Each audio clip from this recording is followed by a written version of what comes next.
Bem-vindos a essa conferência. Eu sou o Padre Cássio Barros, legionário de Cristo e professor de teologia no Seminário Maria Mater Ecclesiae em São Paulo. Hoje vamos falar sobre Santo Irineu de Leão, dando continuidade a esse congresso patrístico. O tema específico se chama A Falsa Gnose e a refutação de Irineu de Leão no seu Adversos Héreses. E eu gostaria de iniciar justamente com uma frase de Santo Irineu que diz o seguinte: não é fácil descobrir o erro por si mesmo, pois eles não o apresentam claramente, mas com uma máscara enganosa e persuasiva, a tal ponto que, ainda que seja ridículo dizê-lo, fazem parecer o seu discurso mais verdadeiro que a verdade. Mediante suas artes verbais, eles fazem com que uma peça de vidro pareça idêntica a uma preciosa esmeralda, até que apareça alguém que possa delatá-los e mostrar a sua fraude. Até aqui, Santo Irineu. E isso é o que nós vamos ver na conferência de hoje. Como Santo Irineu é essa pessoa que consegue mostrar a fraude dos gnósticos, que foi uma heresia gnóstica muito importante na sua época, que teve enormes consequências para a igreja. Então, dando início, nós sabemos como o cristianismo, desde os seus inícios, teve que defender-se contra vários inimigos, principalmente no início os externos, que seriam o judaísmo e o próprio paganismo. Não que os cristãos fossem inimigos dos judeus, mas os judeus o viam assim no seu início. Mas logo que o cristianismo começou a se expandir e conquistar muita gente, surgiram também muitos outros inimigos internos, como sabemos. Isso ocorreu devido à falta de formação das pessoas, ao sincretismo religioso e principalmente ao orgulho humano. E é nesse contexto que nós encontramos o gnosticismo. Os gnósticos tratavam de criar um cristianismo que, ajustando-se à cultura do seu tempo, absorvesse os mitos religiosos do Oriente e atribuísse à filosofia religiosa dos gregos um papel predominante, deixando assim um lugar bastante reduzido para o Evangelho e para a revelação como fundamentos da teologia e da fé. Eles queriam dar uma roupagem mística e culta àquela boa nova que surgia, que era maravilhosa, mas que parecia muito simples para qualquer um, sendo que a verdade, segundo eles, não podia ser para todos, mas para um grupo seleto de iniciados, de eleitos. Só eles poderiam compreender aqueles mistérios da boa nova que estava escondido por trás dela, e não o povão em geral, segundo o pensamento deles. Historicamente falando, já está comprovado que o gnosticismo começa muito antes de Cristo, já com a fusão do helenismo, que quando invade o Oriente na época de Alexandre Magno, pelo século III a.C., desde então já se inicia esse sincretismo da religião oriental e a filosofia grega. Das religiões orientais, o gnosticismo herdou seu forte dualismo, ou seja, aquela disputa entre o bem e o mal, o espírito contra a matéria, Deus contra o mundo, a alma contra o corpo, etc. E da filosofia grega, o gnosticismo herdou o seu elemento especulativo, os mediadores entre Deus e o mundo, como por exemplo o demiurgo, do qual eles falam bastante, e o misticismo naturalista, por exemplo, dos neopitagóricos, etc. E é assim que o cristianismo penetrou nas grandes cidades. Muitas pessoas cultas que tinham participado de algumas dessas seitas gnósticas anteriormente acabaram também se convertendo ao cristianismo. Mas, pela falta de uma formação mais profunda, não abandonaram de tudo as suas práticas religiosas anteriores. E isso aconteceu com muitas pessoas, por pura ignorância e falta de formação, o que foi formando aquele sincretismo. Mas também, por outro lado, estavam outras pessoas, que aí sim não seria por ignorância, mas aqueles que atuavam de má fé, que eram os fundadores dessas diversas seitas gnósticas. Eles criaram divisão na igreja, eles queriam ser chamados de mestres e ter muitos seguidores. Aqui o problema então não é de ignorância, como no primeiro caso. Eles não escutavam as demonstrações da igreja e é por isso que consideramos que tenham atuado de má fé. Diziam que queriam elevar o cristianismo do nível de uma pura fé ao de ciência, dando-lhe um cartão de credibilidade nesse mundo helênico que surgia, o mundo culto da época. E isso simplesmente nos confirma as próprias palavras do Evangelho sobre a sua doutrina. como diz São Paulo na sua primeira carta aos Coríntios, capítulo 1, versículo 23. Nós anunciamos Cristo crucificado, que para os judeus é escândalo e para os gentios é loucura. E a produção literária desses grandes mestres gnósticos dessa época foi enorme, principalmente no século II, onde nós encontramos, por exemplo, temos o Evangelho segundo os Hebreus, temos o Apocalipse de Pedro, temos os Atos de Pilatos, o Evangelho de Pedro, os Atos de Paulo, as Tradições de Mateus, o livro de Tomé e muitos outros. Eram dezenas de vários outros livros gnósticos dessa época. Sei que talvez muitos já conheçam bastante sobre a gnose em si. Esse não é o tema preciso e específico da nossa conferência, mas eu gostaria de fazer um breve repasso sobre as suas principais características para que possamos compreender melhor como essa obra de Santo Irineu de Leão foi precisa na sua refutação contra essa heresia antiga. Passamos então a algumas características principais da gnosticismo antigo. Primeiramente, os problemas principais que o gnosticismo pretendia resolver eram três: a origem dos seres, o princípio do mal no mundo e a redenção ou a salvação. Segundo, uma das bases de toda a sua teoria se fundava no seu fortíssimo dualismo, a oposição total entre luz e trevas, entre o bem e o mal.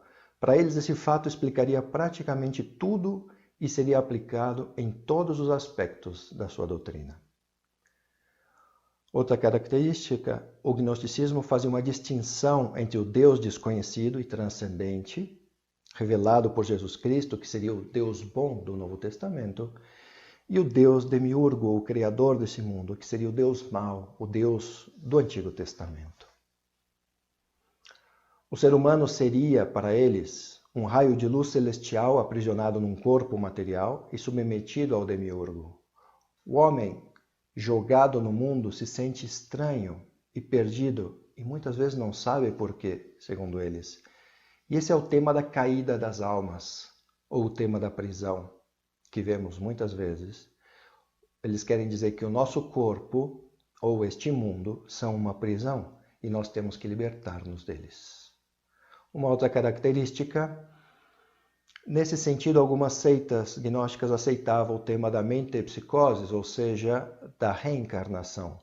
Não são todas as seitas gnósticas que têm essa característica, mas vários a aceitam, porque dizem que depois da morte a alma retorna ao alto para uma nova descida. É o mito do eterno retorno.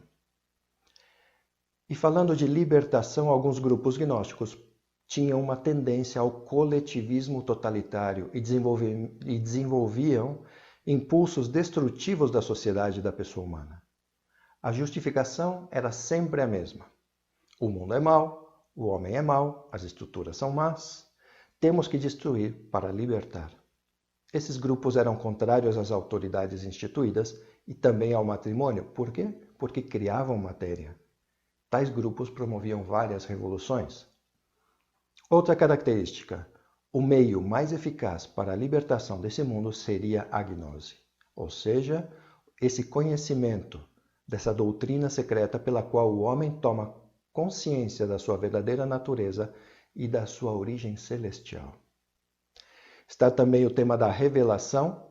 A luz do alto seria extraída por uns mensageiros, seria uma chamada do alto, o revelador seria chamado Salvador e mostraria que pertencemos ao pleroma. Muitos seriam salvadores e Jesus seria simplesmente apenas um desses salvadores. Outra característica deles é que o que acabamos de dizer anteriormente nos leva a lembrar de uma das características desses grupos gnósticos, que é o seu secretismo. Tais seitas estavam formadas por grupos seletos, pequenos e secretos. Havia a presença de um mestre, que é o que sabe, o que tem a gnose, o que tem o conhecimento e que revela os segredos celestiais. E por fim, todas essas doutrinas não poderiam deixar de levar a consequências também no campo moral. Tal dualismo levava a uma moral dupla, uma moral elevada para o espírito, que é luz, e uma moral permissiva e depravada para o corpo, que é trevas. E isso, às vezes, na mesma pessoa. Tanto é assim que alguns diziam que o corpo é vítima das potências astrais e, portanto, falavam assim: se o destino fixou que este seja sacrílego ou adúltero, como se vai castigar essa pessoa se está cumprindo com a fatalidade? Ou então diziam assim: se o próprio destino nos conduz a cometer um crime, o mesmo destino vai se encarregar de fazê-lo expiar. Assim, como um breve resumo de todas essas características do gnosticismo antigo, podemos identificar apenas alguns simples traços para que, quando sintamos em alguns grupos essas características, possamos perceber que faziam parte de alguma seita gnóstica ou algo pelo estilo. Por exemplo, um grupo fechado e secreto, a busca da salvação por meio do conhecimento, ou o querer livrar-se do mundo porque é ruim, porque é matéria. Com tudo isso, agora uma pequena reflexão, porque o perigo da gnose para o cristianismo foi muito grande. Temos que dizer que o gnosticismo, enquanto movimento histórico, está sim restrito ao passado, principalmente aos séculos II e III da era cristã. Mas, infelizmente, as ideias gnósticas seguiram adiante na história e nunca abandonaram totalmente a Igreja. Para que se tenha uma ideia, existe uma linha histórica onde se percebe a passagem dessas ideias gnósticas por meio de vários movimentos diversos, fazendo com que elas cheguem até os nossos dias. Somente de modo muito descritivo, muito breve, muito simplesmente um resumo, gostaria de citar para vocês o seguinte. Logo depois dos grandes mestres gnósticos enquanto tal, várias das suas ideias vão estar presentes nas heresias posteriores, como, por exemplo, o arianismo, o pelagianismo, o priscilianismo na Espanha e o paulicianismo. É verdade que eles vão perder muito do seu aspecto mitológico, mas eles vão manter várias das suas características, como, por exemplo, o seu dualismo e outras influências, tirando ou amenizando o verdadeiro papel de único e real Salvador, a Jesus Cristo. E esse é seu ponto principal. Seguindo com a corrente histórica, do paulicianismo, concentrado principalmente na Macedônia, essas ideias permearão os bogomilos na região dos Balcãs. Esses foram perseguidos e acabaram espalhando-se pela Europa, chegando ao sul da França. Lá eles se uniram com os grupos de ideias priscilianistas que vinham da Espanha na mesma época e acabaram formando o grupo dos cátaros ou dos albigenses no século XI. Outra corrente de ideias gnósticas que seguiu por conta própria pela Idade Média foi o da Cabala. Com o movimento humanista, vários pensadores, principalmente aqueles que quiseram recuperar uma filosofia platônica, como por exemplo o Pico da Mirandola ou Marsilio Ficino, acabaram misturando à doutrina cristã vários conceitos filosóficos antigos, cabalísticos, astrológicos, míticos e etc. Tais ideias chegaram a influenciar muitíssimo no período do Renascimento. E dessa forma chegaram também a Martinho Lutero. Tanto é assim que Melanchthon, seu braço direito, chegou a afirmar sobre alguns dos erros de Lutero que eram delíria maniqueia. Isso disse Melanchthon. Poucos sabem, mas para resolver vários dos seus problemas teológicos, Lutero mesmo se refugiava em Hermes Trismegisto. Que isso? É o nome de um conjunto de escritos antigos que era totalmente gnóstico, que teríamos que explicar muito, mas não é o caso dessa nossa conferência. E então, seguindo a linha histórica, é fácil percebermos que de Lutero é óbvia a sua influência em todos os filósofos protestantes dos séculos posteriores, passando também pelos ideais iluministas e racionalistas, e todas essas ideias dessa forma acabaram chegando até os nossos dias. Falando dos nossos dias, é muito fácil encontrarmos essas ideias gnósticas antigas, principalmente nessa sua corrente mitológica, quando falamos no campo religioso, quando falamos no campo e podemos perceber nos dias atuais, de uma nova era e tantas seitas mitológicas que estão nos dias de hoje, da qual percebemos as suas semelhanças. Mas pela linha histórica que acabamos de traçar faz uns momentos, percebe-se que tais ideias também impregnaram nossa cultura atual por vários outros caminhos.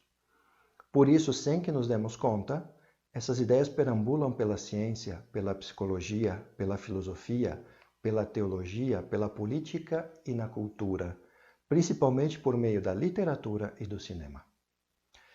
É por isso que a obra que vamos estudar ou comentar, num breve resumo nessa conferência, é de uma autora importantíssima para que conheçamos as respostas que Santo Irineu de Leão mesmo deu a esse grande perigo para a nossa fé, que foi a corrente gnóstica, e que segue presente no meio de nós de diversas formas até os dias de hoje.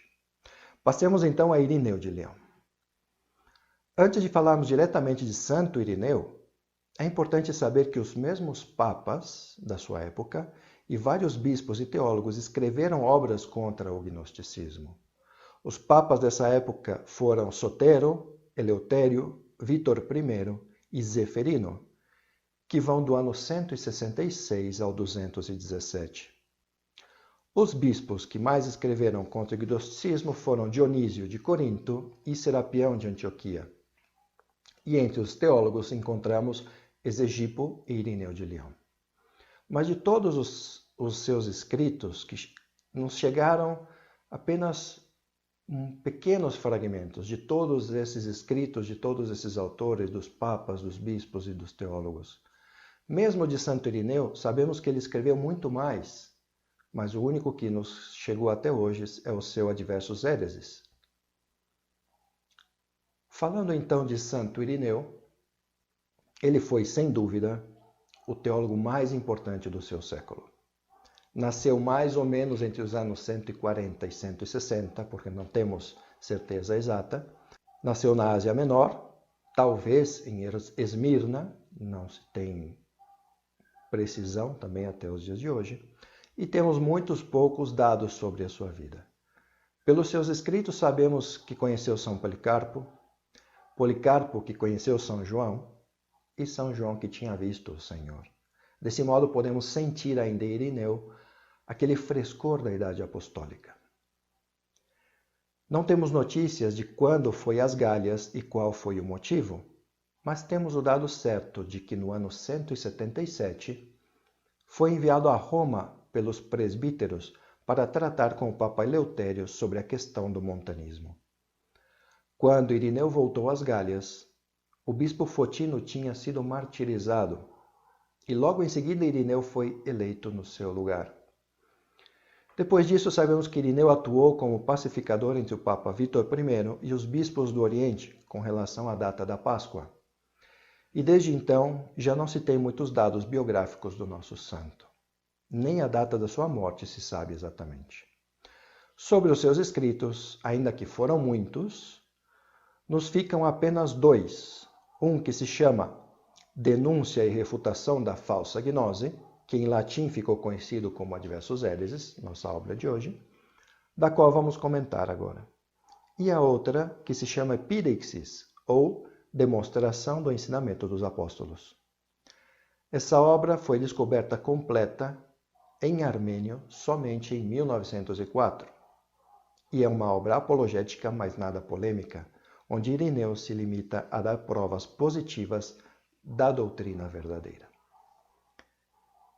Sobre Adversus Hereses.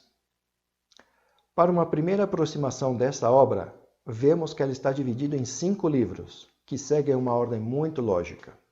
No primeiro livro ele mostra o que é o gnosticismo. No segundo, ele apresenta a sua refutação filosófica, ou seja, os argumentos de pura razão. No terceiro, se baseia nos argumentos dos apóstolos e dos homens da igreja. No quarto, usará as palavras de Nosso Senhor. E no quinto, vai tratar de alguns assuntos que ficaram fora do quarto livro. Passemos então ao interior da obra, no seu livro primeiro. Aqui Santo Irineu nos expõe a gnose então tal como ela é, para poder atacá-la melhor depois.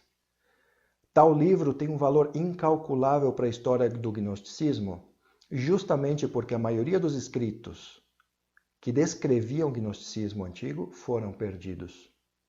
E todos os demais livros da obra são uma refutação dessa heresia. Aqui ele apresenta principalmente a doutrina de Valentim, mas depois fará todo o percurso histórico para compreender melhor a origem dessas ideias de Valentim. E também cita vários outros dos demais mestres gnósticos dos quais ele tem notícias e suas doutrinas, comparando-as com a de Valentim.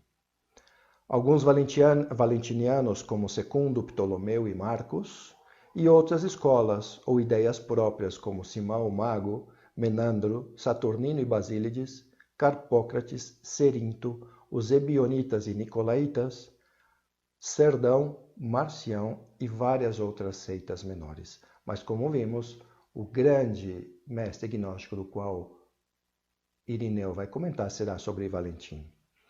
É interessante o comentário que ele faz, comparando a sua obra com uma caça.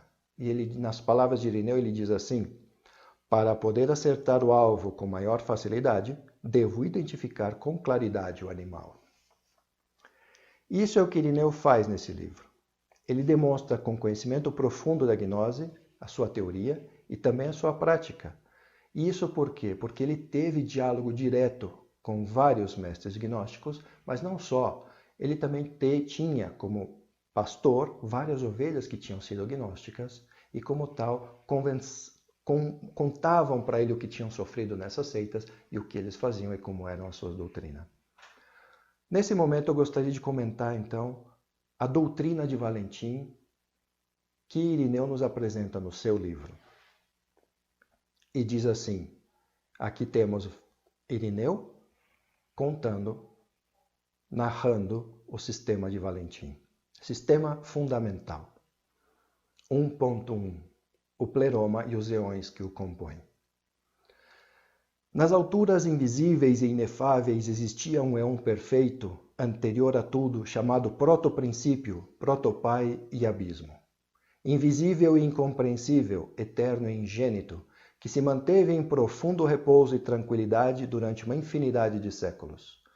Junto a ele estava a Enóia, também chamada graça e silêncio. Ora, um dia, este abismo teve o pensamento de emitir, dele mesmo, um princípio de todas as coisas. Essa emissão depositou-a como semente no seio da sua companheira, o silêncio. Ao receber esta semente, ela engravidou e gerou o Nus, semelhante e igual ao que o tinha emitido, e que é o único capaz de entender a grandeza do Pai. Este Nus é também chamado unigênito, Pai e princípio de todas as coisas. Juntamente com ele foi gerada a verdade, e esta seria a primitiva e fundamental tétrada pitagórica, que é também raiz de todas as coisas. Ela é composta pelo abismo e o silêncio, o Nus e a verdade. O unigênito, tendo aprendido o modo como foi gerado, procriou, por sua vez, o Logos e Zoé, pai de todos os que viriam após ele. Por sua vez, foram gerados pelo Logos e Zoé, segundo a sua dupla, o homem e a igreja. Esta seria a ogdôada fundamental, raiz e substância de todas as coisas.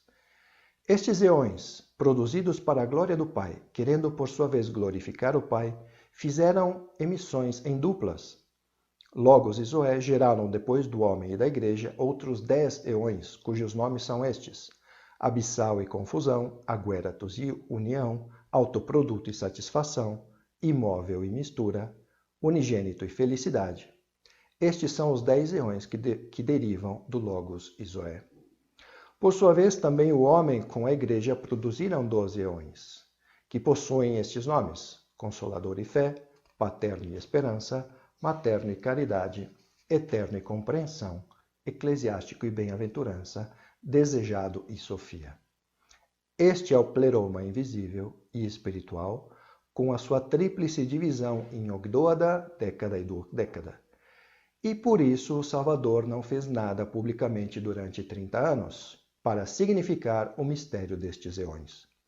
Na parábola dos operários enviados a trabalhar na vinha, se indicam com toda clareza esses 30 eões, em Lucas 3:23. De fato, alguns são enviados na primeira hora, outros na terceira, outros na sexta, outros na nona e outros na 11ª hora. Somadas, essas horas diversas dão um total de 30. 1 mais 3 mais 6 mais 9 mais 11 é igual a 30. Pelo número de horas, são indicados os eões. Estes são os grandes e admiráveis mistérios escondidos nas Escrituras. E aqui vocês podem ver uma imagem do pleroma completo, para que tenham uma ideia do que eles acabaram de dizer. Nesse momento, eu gostaria de dizer também, comentar para vocês sobre a paixão de Sofia, que eles narram em seguida nessa história, mas devido ao tempo eu vou ter que pular essa parte. E vou comentar simplesmente mais 2 parágrafos, para que tenham uma ideia da complicação que eles fazem dos nomes e a confusão delas. 2.5. Depois que esta Etímese foi afastada do pleroma dos eões, o unigênito, pela vontade do Pai, emitiu outro par, a fim de que nenhum outro eum sofresse a mesma paixão. Estes são o Cristo e o Espírito Santo, que completariam os eões. Por este benefício, numa única vontade e pensamento de todo o pleroma dos eões, com o consentimento do Cristo e do Espírito, cada um deles trouxe e pôs em comum o que tinham de mais excelente e belo, e fizeram em honra do abismo uma emissão de beleza perfeita e astro do pleroma, fruto perfeito, Jesus, que também se chamava Salvador, Cristo e Logos, nomes que derivam do Pai e o Tudo. Até aqui, então, a leitura que Irineu nos proporciona dos escritos de Valentim.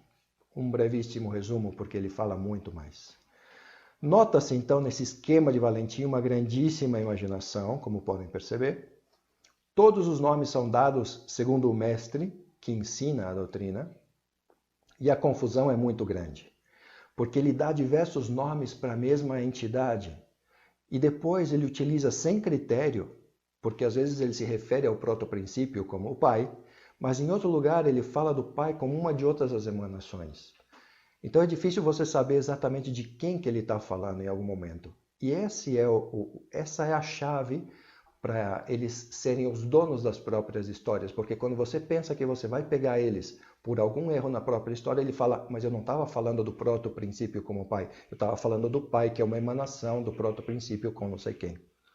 E assim eles vão querendo sempre se escapar de não ter que responder exatamente a sua pergunta, e só eles sabem exatamente a própria história, por isso são os mestres gnósticos, por isso só eles têm esse conhecimento.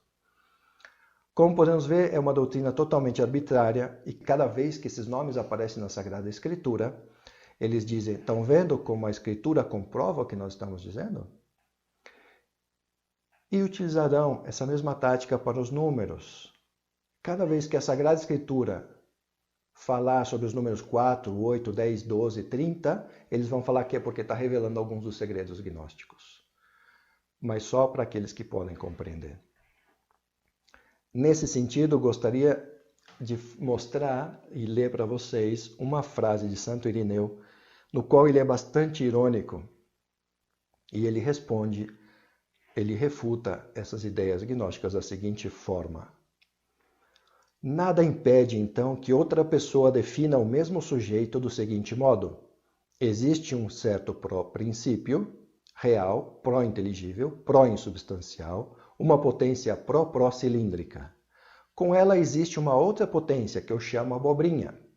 Com essa abobrinha existe ainda uma potência que eu chamo supervazio. Essa abobrinha e esse supervazio, sendo uma coisa só, emitiram, sem ter emitido, um fruto visível de todas as partes, comestível e doce, fruto que na linguagem humana se chama melancia. Com essa melancia coexiste uma potência de uma mesma substância que eu chamo ainda melão. Estas potências, ou seja, abobrinha, supervazio, melancia e melão, emitiram todo o resto da multidão dos melões delirantes de Valentim. Essa é a ironia de Irineu para mostrar como essas fábulas, cada um poderia inventar o nome que quisesse, e eles mesmos falam que temos que utilizar nomes que são comuns e que as pessoas conhecem. Irineu utilizou nomes que são conhecidos pelo povo, mais do que o que eles mesmos tinham usado. E ainda então sobre a narração deles, Irineu se pergunta como é possível que estes mestres gnósticos chegaram a conhecer todas essas coisas quando o demiurgo, que é superior a eles e que lhes criou com tudo o que nós vemos, não conhece nada disso. Dessa forma, passamos agora ao modo de manipulação das Sagradas Escrituras que os mestres gnósticos faziam. Nessa parte, Irineu desmascara a forma com que eles, de má fé, enganam o povo, valendo-se das Sagradas Escrituras. Eu gostaria de mostrar 2 exemplos de Santo Irineu, mas também, como o tempo é curto, eu vou falar de apenas um. E ele diz assim: imaginem vocês que muita gente conhece os versos de Homero. Então, o enganador pega vários dos versos de Homero e coloca numa determinada ordem, que parece que Homero está falando de um determinado tema muito específico que interessa ao enganador. Mas Homero nunca falou daquele tema. Só que as pessoas conhecem os versos de Homero. E como é fácil reconhecer os versos, eles acham com toda a certeza, que Homero acabou falando daquele tema e são enganados. É assim que esses hereges atuam com a Sagrada Escritura e utilizam, segundo os seus interesses, para comprovar as suas fábulas inventadas. Essa é uma das formas com que manipulavam as Sagradas Escrituras. E com isso, ainda que tinham mais coisas, nós deixamos o livro 1 e passamos ao livro 2. Nesse segundo livro, como já comentamos, Irineu vai usar uma ferramenta mais filosófica, querendo ficar puramente no racional, ou também poderíamos dizer simplesmente mais humana, porque no fundo o que ele utiliza é praticamente o sentido comum. Bastaria o sentido comum para confutar a gnose. No seu primeiro livro, Irineu deixou o animal ao descoberto, como ele mesmo disse, totalmente visível a todos. Agora ele se pergunta sobre sua doutrina, que parecendo tão racional se faz irracional. Nas palavras de Santo Irineu: eles amam acusar e agitar as águas, onde não existe necessidade, apresentando um grande número de historietas e de questões. Nós temos pensado em interrogá-los sobre sua doutrina para mostrar o que nessas doutrinas é pouco coerente e crível, e para dar um basta nesse charlatanismo e de levar um segundo momento às palavras mesmas do Senhor. Até aqui, Santo Irineu. E agora eu gostaria de simplesmente exemplificar um pouco a forma com que Irineu trabalhou para confutar as teses gnósticas, demonstrando como elas são ilógicas. Num primeiro momento, ele vai usar simplesmente a lógica do raciocínio, depois questionará sobre o significado dos nomes que eles escolheram para os seus eões, e por fim, conclui dizendo que a falta de humildade deles os levou a crer que sabem mais que o próprio Criador, ofendendo-se a si mesmos, afastando-se dele e arrastando outros com eles. Vamos escutar então alguns dos raciocínios de Santo Irineu. Se Deus é a plenitude, o pleroma, de tudo o que existe, como poderia existir um Deus por cima de Deus? Se algo está por cima dele ou fora dele, quer dizer que ele não é a plenitude. Esse é um dos raciocínios dele. Agora outro. O mundo foi feito no domínio de Deus ou fora dele? Se foi fora, é uma realidade que engloba Deus. Se foi dentro, como se pode dizer que foi feito sem a vontade de Deus? Ou que existe uma mancha dentro de Deus? Porque para eles, o mundo é algo negativo. Uma terceira ideia. De onde veio o vazio? Se é igual ao Pai em tudo, quer dizer que é da mesma natureza. Se, portanto, quem o emitiu também é vazio, como Valentim, de Santo Irineu, se nasceu por si mesmo, está no mesmo nível do Pai, portanto tem a mesma importância, ou seja, vazia. São muitos e muitos e muitos raciocínios de Santo Irineu nesse sentido. Eu peguei apenas esses 3 brevíssimos somente para exemplificar. Com relação ao sentido dos nomes, eles dizem que intelecto é o elemento principal. Mas se é assim, não é possível que venha da união entre abismo e pensamento. Seria mais verossímil dizer que o protopai e o intelecto geraram o pensamento. Essa é a lógica de Santo Irineu, segundo os nomes que eles dão para os seus eões. Uma segunda ideia. Como pode ser que a sabedoria seja ignorante? Para eles, buscar o Pai produz perfeição. Como é possível que o pai de sua mãe, o fato de o buscar o pai lhe produz ignorância, paixão, etc., segundo a sua história? E agora com relação à numerologia que eles utilizam. Se os 12 eões são representados por Judas, o 12º apóstolo, por que os 12 eões regressaram ao pleroma e Judas não regressa aos 12? O que acontece com o outro grupo dos 10 eões? O Senhor não nomeou outros 10 apóstolos, mas 70 discípulos.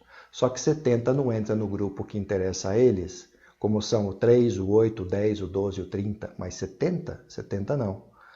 Se a hemorroísa representa os 12 eões, o que fazemos com a outra que foi curada depois de 18 anos? Ou com o que foi curado depois de 38 anos? Aqui fica a pergunta de Santo Irineu. E segue com outra. O número 5 aparece muitas vezes nas Sagradas Escrituras. Soter tem 5 letras, Pater tem 5 letras. O Senhor abençoou 5 pães e saciou 5.000 homens. 5 eram as virgens nécias e 5 as sábias. O rico no inferno tinha 5 irmãos e assim uma infinidade de vezes. Mas esse número não corresponde a nada no sistema deles, portanto não o utilizam. Não é por causa disso que eles vão dizer que existem 5 eões por cima do demiurgo. E assim segue uma e outra vez. Eu coloquei aqui simplesmente esses brevíssimos exemplos para que pudéssemos ter uma ideia de como Irineu utilizava o seu sentido comum para refutar a gnose nesse livro segundo. E passamos ao terceiro livro. Neste livro, Irineu quer mostrar qual era o pensamento dos apóstolos, porque, em primeiro lugar, deixa claro que eles nunca pensaram nem disseram nada parecido com o que afirmam estes mestres gnósticos. E depois, porque foram testemunhas desde o início da vida pública de Jesus, tornando-se ministros autorizados da palavra da verdade. E esses mesmos apóstolos nos exortam a que fujamos de opiniões de tal gênero. Nesse sentido, Irineu, neste terceiro livro, nos oferece duas coisas: a refutação das ideias gnósticas por meio das palavras dos apóstolos, e a segunda, que é a utilização da tradição como lugar teológico da revelação. Tal fato tornou-se tão importante para a história da teologia que até hoje não se faz teologia prescindindo da tradição viva da Igreja. Tradição que, para Irineu, na sua época, estava claro que seria a sucessão dos apóstolos. Sobre o tema, então, da tradição da Igreja. Santo Irineu nos afirma que estes grupos gnósticos diziam que as Sagradas Escrituras eram incapazes de transmitir integralmente e de forma correta toda a verdade e que, portanto, não seriam uma autoridade suficiente. Elas deveriam, então, ser emendadas quando não coincidissem entre si ou com a teoria deles.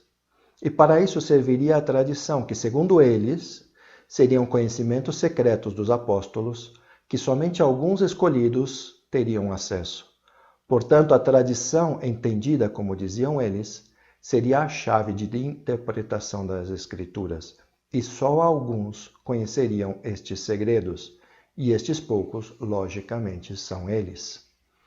Contra essa concepção errônea da tradição, Irineu formula que a autêntica tradição é a que vem dos apóstolos e que, graças à sucessão dos presbíteros, é guardada na Igreja. Podemos dizer que, com uma lógica simples, ele afirma que, se por acaso existisse essa tal doutrina secreta, ela teria sido transmitida pelos apóstolos aos seus sucessores. Mas nenhum dos bispos sucessores dos apóstolos ensinou algo parecido a esses segredos que estes mestres gnósticos dizem possuir.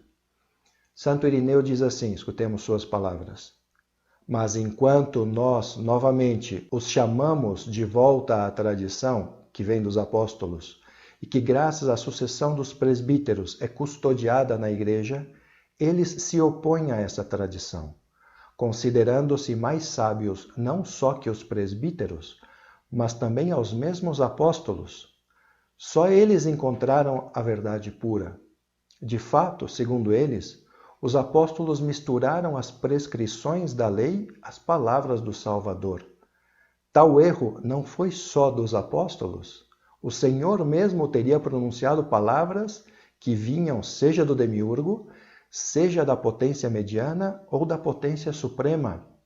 enquanto eles, e só eles, sem a mínima dúvida, sem nenhuma contaminação, conhecem o mistério secreto no seu estado puro. Que blasfêmia tão grande no confronto do próprio Criador! No final, eles não estão de acordo nem com as Escrituras e nem com a tradição. Até aqui, Santo Irineu. Então, com tais ideias, grande foi a contribuição de Santo Irineu para a doutrina da importância da verdadeira tradição na Igreja.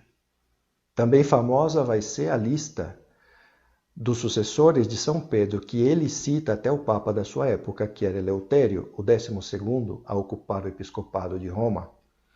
Ele diz que poderia fazer o mesmo de todas as sedes apostólicas, mas daria um pouco de trabalho. E o fato que ele cite somente a lista da sede apostólica de Roma também indica sua prioridade entre as demais sedes apostólicas. Em todos estes seus comentários, sente-se ainda o frescor dessa igreja primitiva, o contato com o Senhor, com os que o conheceram, sente-se a força da igreja viva. Neste livro nós encontramos ainda outros temas que são importantes desse nosso primeiro teólogo e que aparecem ainda nesse livro terceiro, dos quais eu vou comentar simplesmente muito por cima.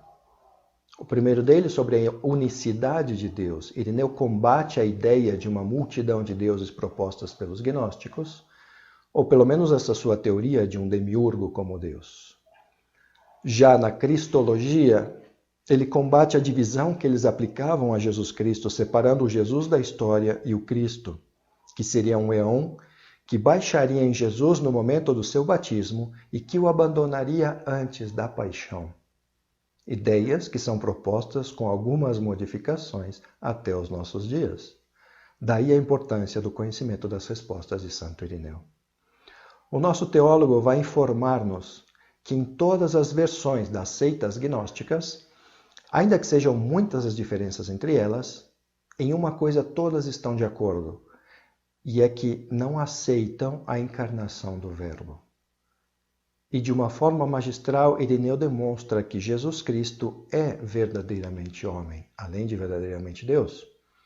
Esse é o principal problema da sua época, porque essas ideias gnósticas não podiam aceitar que Deus se fizesse carne, porque a carne, segundo eles, é má, a matéria é má, e é a raiz de todos os problemas e desgraças. Eles não podem aceitar que um Deus se faça carne. Nos nossos dias, talvez tenhamos o problema contrário. Temos que provar que aquele homem que viveu em Nazaré não era só um grande mestre, um grande homem, mas que era Deus mesmo. Irineu responde a eles com as Escrituras. O problema é que eles fazem um uso diverso das Escrituras. Alguns aceitam só uma parte, outros acrescentam outras coisas, e às vezes de produção deles mesmos, como Escritura. É interessante notar como em todo esse livro que estamos analisando, os diversos héreses, o uso que Irineu faz das Escrituras é enorme. E ainda que o cânon da Igreja ainda não tivesse sido definido nessa época, todas as citações que ele faz pertencem a textos que depois serão considerados canônicos no futuro. E não usa nenhum dos textos que vai ficar fora desse cânon. Isso pode fazer-nos pensar que talvez essa mesma obra tenha colaborado, em algum modo, ao pensamento da Igreja quando essa definiu quais seriam os livros canônicos, os livros inspirados. Percebe-se isso quando se nota que em muitos manuscritos posteriores a essa obra sempre se dirá os evangelhos são 4, sendo que Irineu foi o primeiro a dizer tais palavras. Assim, a sua colaboração para toda a teologia futura foi incalculável. Termino esse livro terceiro falando sobre Irineu pastor. Além de um grande teólogo, também Irineu foi um grande pastor. Ele procurou destruir as heresias gnósticas com todas as suas forças? Sim, é verdade. E foi para proteger as suas ovelhas. Mas na sua relação com os que tinham sucumbido ao erro, nunca confundiu o pecado com o pecador e rezava por eles. Escutemos aqui também as suas palavras. Nós imploramos a eles para que não perseverassem na fossa que eles mesmos tinham cavado. Pedimos que saíssem desse abismo, que se afastassem do vazio, que deixassem a escuridão. Estas coisas nós pedimos insistentemente com a oração por eles, amando-os mais do que eles mesmos pensam que se amam. O amor que vem de nós, sendo autêntico, é salutar para eles, se o acolhessem. Por isso não cansaremos de tentar estender-lhes a mão com todas as forças e possibilidades. Até aqui Santo Irineu, e assim fechamos o livro 3º. Passando ao livro 4º. Neste 4º livro, a argumentação de Irineu será baseada diretamente nas palavras de nosso Senhor Jesus Cristo, para confutar as teorias blasfemas dos hereges gnósticos. Simplesmente vou falar dos temas gerais deste livro. Santo Irineu aqui vai tratar o seguinte percurso. Ele vai buscar comprovar com os mesmos discursos do Senhor que existe um só Deus, que o Pai do qual ele fala, de que Jesus fala, é o mesmo e único Deus anunciado pelos profetas no Antigo Testamento, e aqui ele está mostrando a unidade entre o Antigo e o Novo Testamento. E em todos os momentos ele respeita que os homens seguem sendo livres e que podem aceitar ou rejeitar essa revelação. E ele vai terminar recordando o prêmio e o castigo eternos, que não são uma arbitrariedade de Deus, mas que depende das eleições de cada um durante toda a sua vida. É nesse livro onde aparecem uma das frases mais famosas que conhecemos de Santo Irineu, quando ele está falando da relação entre Deus e o homem, e diz assim: a glória de Deus é o homem que vive, e a vida do homem consiste na visão de Deus. Frase famosíssima de Santo Irineu de Leão, que se encontra no seu livro 4 da Diversos Héreses. Deste modo, passamos então ao 5º livro, onde Santo Irineu nos diz que depois de comprovar suas explicações com os textos dos profetas, dos apóstolos e do mesmo Senhor, agora falta-lhe simplesmente completar alguns pontos doutrinais que não tinha tratado nos livros anteriores. Isso significa, na prática, que vai tratar do tema da ressurreição da carne, como a criação da carne por parte de Deus é boa em si. Comentará sobre a recapitulação de todas as coisas, que vai ser um dos pontos teológicos fundamentais de Santo Irineu, onde praticamente toda a sua teologia se baseia nessa recapitulação de todas as coisas, onde acaba falando até da recapitulação da apostasia do diabo. E termina comentando sobre o juízo e a teoria sobre o reino dos justos. Agora aqui acontece uma coisa. No seu desejo de sublinhar o realismo carnal da restituição do homem ao estado paradisíaco, o erro de Irineu constituiu em buscar apoio no milenarismo, que é uma herança judaizante que os presbíteros judeu-cristãos tinham absorvido da apocalíptica popular, e segundo a qual a ressurreição seria seguida de um período de 1000 anos de vida na terra convertida numa espécie de paraíso. Esse é um dos seus erros, mas no meio de tantas gloriosas teorias, podemos valorizar Santo Irineu por todo o bem que ele fez. E é interessante notar, já passando a um outro tema nesse livro 5º, notar que em muitas partes desse livro, Santo Irineu usa uma linguagem falando que Deus plasma o homem com as suas 2 mãos. Essas 2 mãos seriam o Filho e o Espírito Santo. E aqui eu gostaria de mostrar para vocês uma imagem. Essa imagem é de um sarcófago do ano 360, que se encontra no Museu Pio Cristão, dentro dos Museus Vaticanos, onde aparece uma representação dessa teoria de Santo Irineu. Nota-se no detalhe, da esquerda à direita, o Espírito Santo, o Pai e o Filho no momento da criação de Eva. O Pai, com o gesto de sua mão, está indicando que cria com a palavra. Por essa palavra do Pai, que é o Filho, modela com suas mãos o homem. Essa é uma obra do início da arte paleocristã, e nota-se a audácia na representação da Trindade na criação dessa forma. E assim Deus será glorificado na obra por Ele mesmo plasmado. Dessa forma, chegamos a uma breve conclusão dessa conferência. onde podemos dizer que é interessante notar que, apesar desse erro da teoria mileranista em Santo Irineu, ele sempre foi um ponto firme em todos os demais temas da doutrina católica que se tem estudado até os dias de hoje. Penso que este seja um autor sempre válido para o estudo da teologia. Toda a sua refutação dos erros dos hereges teve um sentido pastoral de proteção e de conversão. No fundo está a busca da verdade, e esta se encontra na tradição da Igreja. Temos que ser humildes e aceitar a palavra de Deus como bem interpretada pelos seus transmissores autênticos, os sucessores dos apóstolos. A sabedoria está, portanto, na humilde aceitação da doutrina da Igreja, como foi designado pela vontade de Cristo, e não em doutrinas secretas que permitem a salvação somente a um pequeno grupo de iniciados. Nesse sentido, as conclusões de Santo Irineu foram muito importantes para todas as épocas da teologia.